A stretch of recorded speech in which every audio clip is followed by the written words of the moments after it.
Strunz and Farah have been making beautiful music together for almost 40 years. From their debut, Mosaico,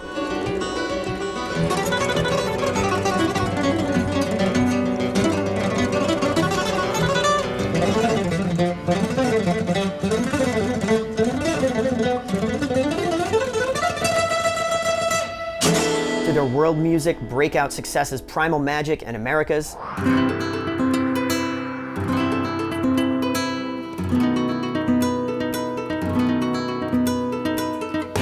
the duo has taken blazing harmonized hooks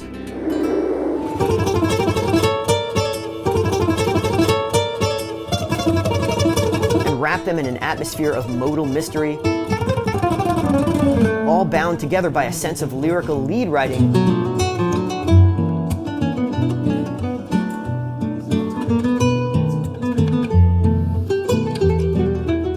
that is strong enough to linger long after the song itself has finished. And it really says something that after all this time of writing and playing at this level, they'd still be interested enough in the details of how it all works to sit down for a cracking the code interview. Because we're going to strap a camera a few inches away from your hands, revealing all your secrets to the world, and possibly placing you in physical peril at the same time. It keeps going. Whoops, there it goes again. Now, when we do these interviews, we usually deliver them as a package, where you have the interview itself, which is usually over an hour of technical discussion from multiple camera angles. Then we'll extract all the musical examples that we play, tab those out, and deliver those as individual clips in both normal speed and high-resolution slow motion. In this interview that includes a number of dual guitar examples, where you can pop these tabs open in Guitar Pro and hit play and get the complete arrangement playing in real time. In addition, we often deliver an analysis video, which is a collection of technical observations on what we're seeing under the camera. Now in this case, given Jorge and Ardashir's obvious interest in the subject matter, we thought we would try something different. We thought, why don't we make an analysis video for the artists themselves? In other words, directly addressed to Jorge and Ardashir, pointing out aspects of their own playing technique that they may or may not be aware of. So that is exactly what we did. We put together a three-way analysis video that includes an overview of Jorge's technique, an overview of Ardashir's technique, and a really cool parallel with the technique of John McLaughlin. John is someone that we all talked about in the interview. He's obviously a super influential figure in the development of guitar technique,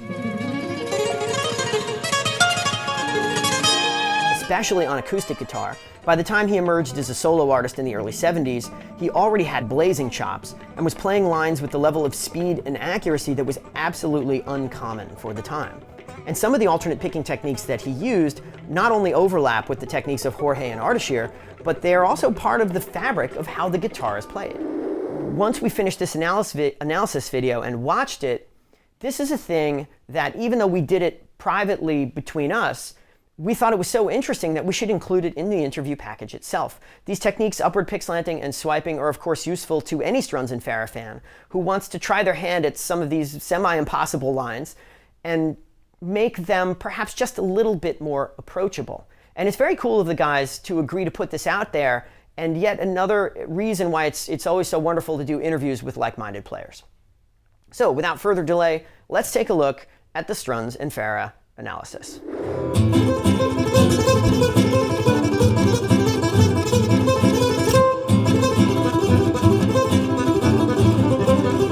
There's a scene in The Matrix where Keanu Reeves encounters a kid who's bending a spoon with his mind. And he says, how do you do that? And the kid is like, well, the first thing you need to understand is that there is no spoon, right? So ironically, if John McLaughlin, Ardashir, you guys have spent all this time trying to figure out how to get over the string and arrange all these patterns, well, and when I was a kid, I did the string hopping thing and it was very inefficient. Well, there's a third option, right? If we can't go over it and there's no way to go over it, well, maybe there is no string, right? Just pretend that it's not there and go through it. Well, obviously that's not going to work for everyone. It's going to only work if you've developed the finesse to do this with perfect muting and a really light touch. And if we look at exactly how this works here, look at the index finger bob up and down. You can see the index finger right there. Look at that. See this movement of the index finger? It's going up and down as the pick goes over the string, almost like a speed bump. right? So what this is telling us is this is very loose. I don't think this is a deliberately controlled movement, not at these speeds. I don't think you can really sort of sense that you're causing the finger to go like up and down like this. I don't think that's what's happening. I think that's what's happening here is that this grip is set up to be so fluid and so finessed that when the pick goes over the string, it just kind of lifts up a little bit. And what that means is when you do the swipe movement, if your muting is tight, if your muting is very controlled between the left hand and the right hand, the same thing's going to happen, but it's not going to make any sound. And the art of this is being able to hit the notes that you want to play with great confidence and to get that very almost picado-like sound, which, Jorge, you're famous for, but then to also have it be so delicate that when you're swiping, you don't hear it. And this is almost like voodoo, right? And what I will tell you, if we listen to this again, you get this nice snap, down here where you get, you pick close to the bridge and get that very picado-like sound. This use of swiping is the most extensive and the most silent of anyone that I've seen, of any player that I've been able to study. I've not seen swiping used to this extent, where like some players maybe swipe occasionally, and you might even call it a mistake, but this is not a mistake. And that's another important distinction. Why is this not a mistake? Because it is systematic. Swiping is happening here by design. It's not like you're trying to jump over the string and you're missing. You're not trying to jump over the string. That's the point. The strategy here, again, there is no string. There's no spoon. There is no string. The strategy here is to go through the string with as much finesse as possible. That's what's happening. There are other players who use swiping. Here's a great example.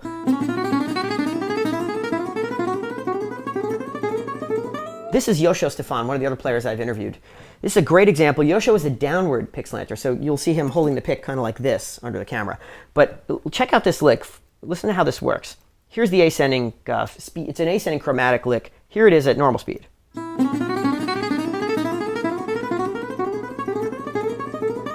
Now, Yoshio's a gypsy jazz player, so he has this hand position and the downward pick slant, and he really hits those strings and gets a nice snap to them. But now take a look at this in slow motion.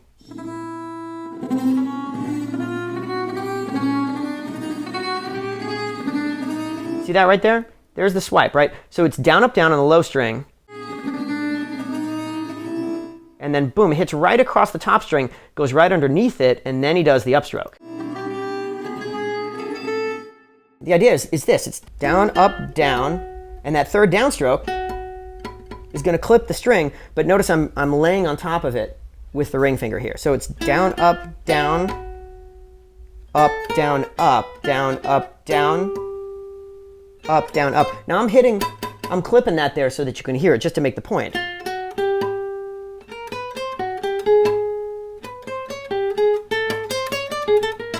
But if I don't clip it, if I use finesse the way that Yoshio is doing it here, and I can't do it this well, I can't do it as well as you do it, and I can't do it as well as Yoshio does it. It's just not the way that I learned to do things.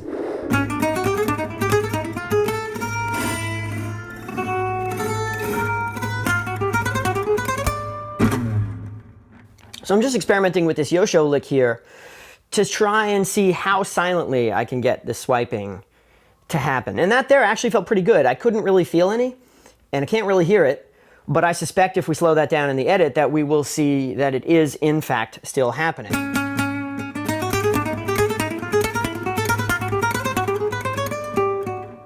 And that's kind of the point of this whole thing, right? There are probably a lot of players that do this that have no idea in the world that they're doing it. They just hear clean and they figure it's clean. And honestly, it almost brings up this existential question, again, like the tree falling in the forest. If it sounds clean, it feels clean, and everyone that listens to it thinks it's clean, then I guess it's clean. And really the mechanical part of it, the only reason it matters is because you need to know how to achieve this somehow. And if you're sitting there trying to, doing this kind of thing to try and get over the string, or even this sort of thing is not going to work. That's not what Yoshio is doing. That's way too much effort. Somehow he's figured out that you can just kind of flow through that string. And if it's really delicate like that, and maybe the rest stroke is probably helping there because you're whacking that first note, and then you're just flopping over the next one. And now, of course, I'm doing it here, you can hear it, but if I'm doing that in a phrase,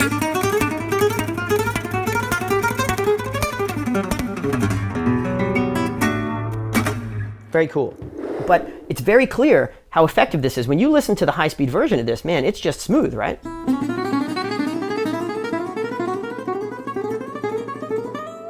Butter smooth. You would never know that that clip note is in there. This is what I mean by systematic. That the swipe note in Yosho's case only occurs at a very specific moment in the sequence. It is by design. He's not making a movement to get over the string. He's allowing the pick to kind of very gently flop over the top in a sort of similar, different but similar way that, Jorge, that you're doing it here. And there are so many great examples. Okay, this is the bass strings portion of the Jamila lick, with that great throaty sound that you get from playing down near the bridge. And when you slow this down, you can hear the clarity. The notes all speak.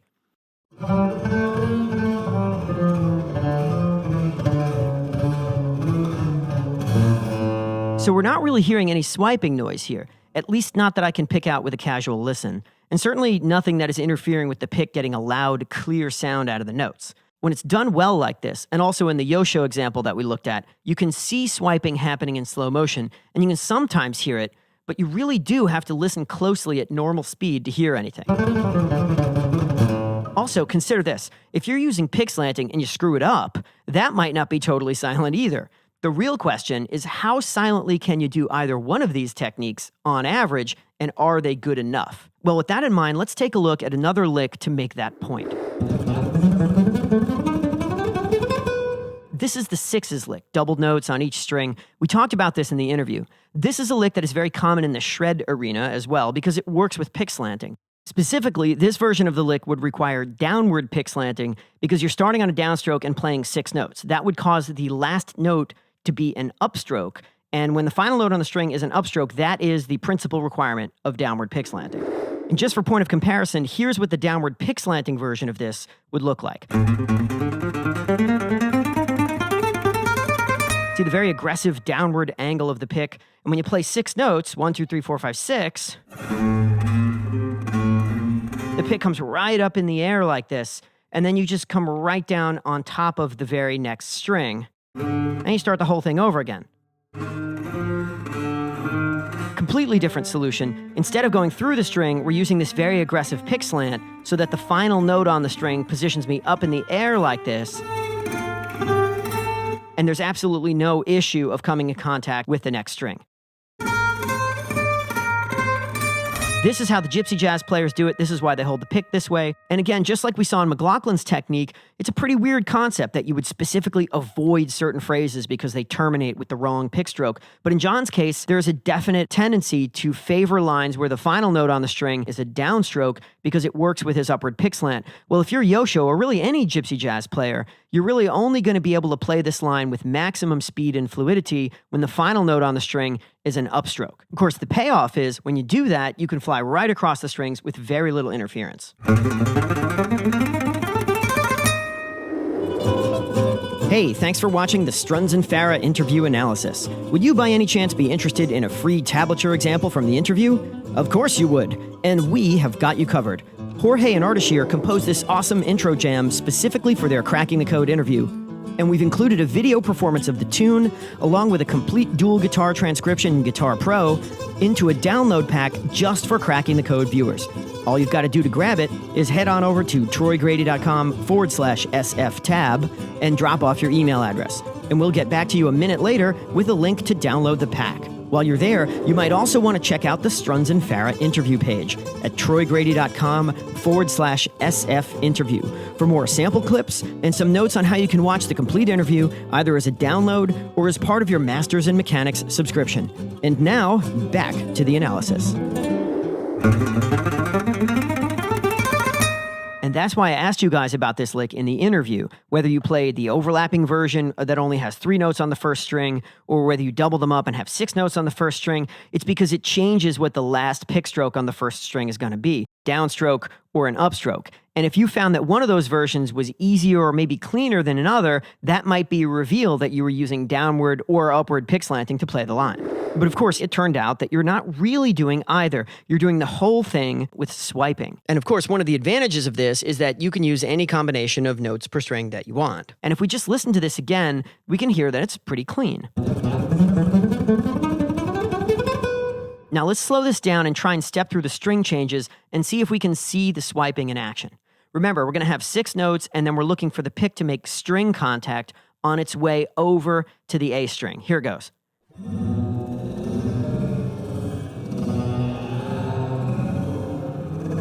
Okay, that was pretty clear. We can see the pick hit the E string, and we can see the vibration, but we're not really hearing sound from the E string when that happens. Now we're on the next string. Same thing's going to happen. We're going to have 6 notes, and then the swipe.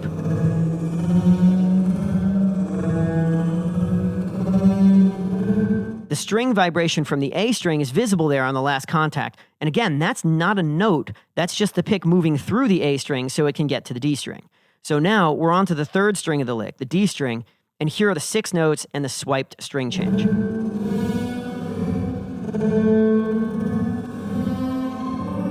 Now this one was much less obvious, and I actually didn't see it at first. Let's watch it again and see if we can spot it.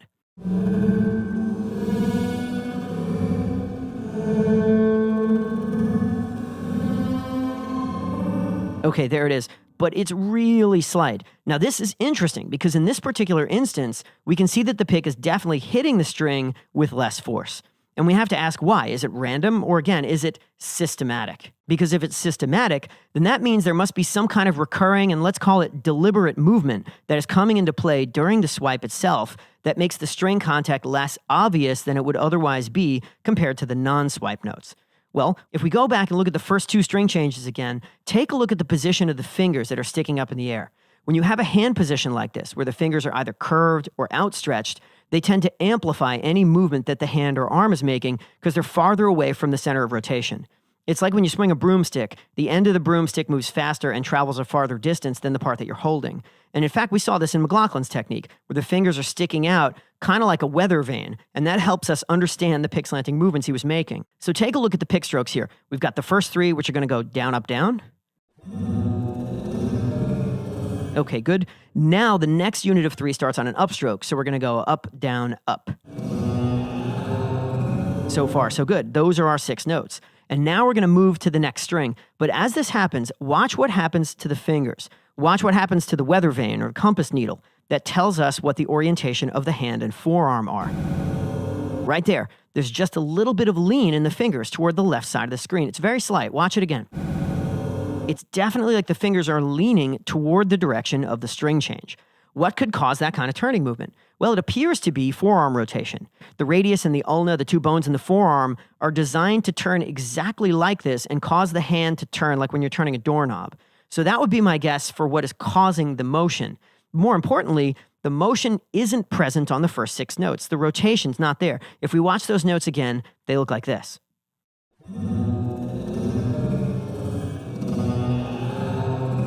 The middle finger's mostly pointing straight up and down the whole time.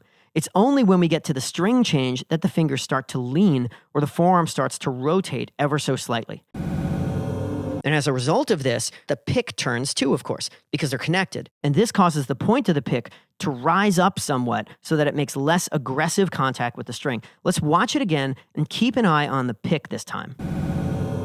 Generally speaking, when you rotate the orientation of the pick along this kind of axis, that's basically what pick slanting is. We saw this in McLaughlin and Ardashir's techniques, but in those cases, we were talking about a fixed amount of pick slanting, specifically in the upward direction. But in this case, we're talking about an actual change in pick slant right in the middle of a phrase. And in cracking the code lingo, we actually call this two-way pick slanting. It's generally done to handle situations where you want to switch from an even to an odd number of notes on a string. So by turning the forearm like this, you're causing the pick to turn, and it lifts up a little bit so you can get over the top of the string. And on the somewhat rare occasions when John McLaughlin plays licks that have odd numbers of notes per string on them, this is exactly how he does it. This is also how Al Di Meola does it as well. These guys don't do it all that often, but when they do, it's because they need a way of getting the pick over the string during the change without hitting it. Of course, in this case, we're not actually getting over the string. That's the whole point of swiping. But maybe we don't have to. Maybe all we need to do is get just high enough so that the pick doesn't slam into the string very hard during the crossing. That can make the swipe note maybe a little less obvious. And then when we get back to the new string, we can dial out that pick slant, dial out that finger lean, and move back to our neutral orientation again. So here is what that whole process looks like in action. Now we're on the new string and the fingers are back to their neutral orientation. Look at the weather vane, the middle finger. It's no longer leaning, it's pointing more or less straight up and down again. So now we can keep going. And that is what I think is happening here. I think you're using a very small amount of two-way pick slanting to take the edge off the swipe only during the string change. You do this by leaning or rotating the arm ever so slightly toward the next string you want to play. And that causes the pick to lift up a bit and get out of the way of the string as it goes over the top. In combination with a high degree of trailing edge picking that you're using and some strategic muting between the left hand and the right hand, I think this is what is allowing the swipe notes to be less audible than the rest of the notes.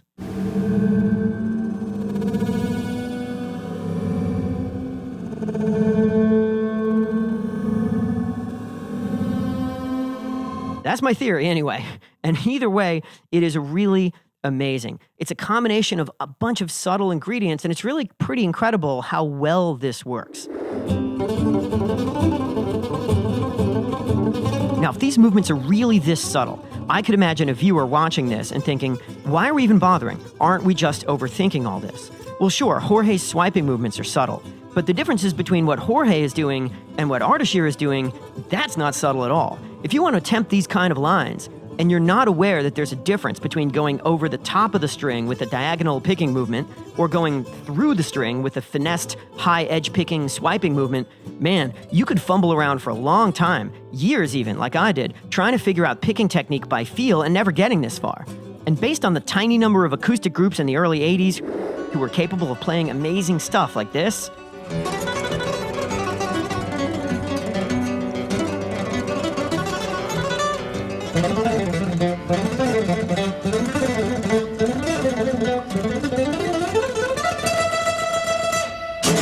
or this,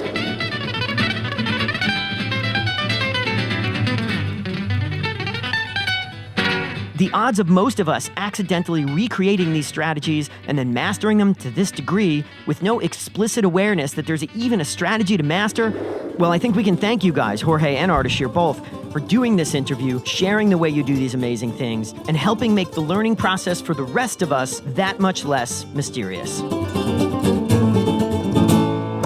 Hey, thanks so much for watching the Strunz and Farah analysis. If you'd like even more Strunz and Farah, I highly recommend the complete Strunz and Farah interview, which you can grab as either an individual download or as part of your Masters in Mechanics subscription. Same stuff either way, over an hour of in-depth interview, over 40 slow-motion clips with tablature, 6 chapters and over an hour of technical analysis on upward pick slanting, swiping, and more, and the deep satisfaction of knowing that you've helped us continue to reach out to amazing players and bring you insightful analysis of all the amazing things that they do. So please head on over to TroyGrady.com and check out the Strunz and Farah interview. And once again, as always, thanks so much for watching Cracking the Code.